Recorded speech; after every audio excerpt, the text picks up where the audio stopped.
maybe there is a road traffic accident and maybe smoke is coming from the car and part of it is dripping maybe with fuel or petrol and all those things. In your attempt or haste to try and help, if you don't take care, it will explode, and then by the time you realize, you also become a casualty. Or maybe there is a building has collapsed, and maybe there is some electrical fault or something. So if you try and go into the scene without making sure that the scene is safe, you may have problems. A similar way, maybe a loved one maybe falls into a pool. You don't know how to swim, but you want to also go and do it. And just for context, the September 11 unfortunate incident that happened, it's reported that many more people died, many more first responders died than has ever existed, in the history of the United States. So a lot of the people who died initially, the first crash that happened, they rushed in to go and help them.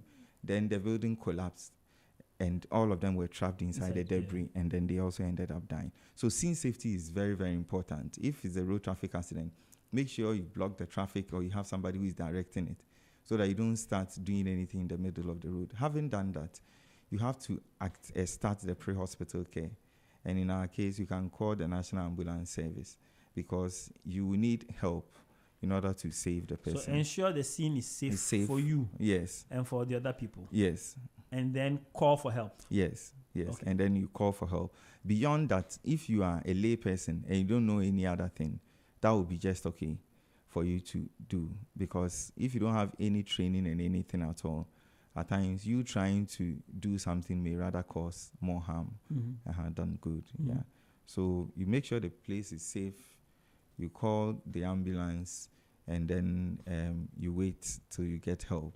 Yeah. But if you have some training, you may be able to go and talk to the people. If they're able to talk to you, it means maybe their airway and the breathing is a bit fine. Then you know whether you can help out with other basic stuff. Yeah. So I saying that for the untrained person, don't do anything. Yes. This may be a bit, I don't know, maybe difficult to take, but at times you trying to do something may you can actually make it worse. That is so true. Yes.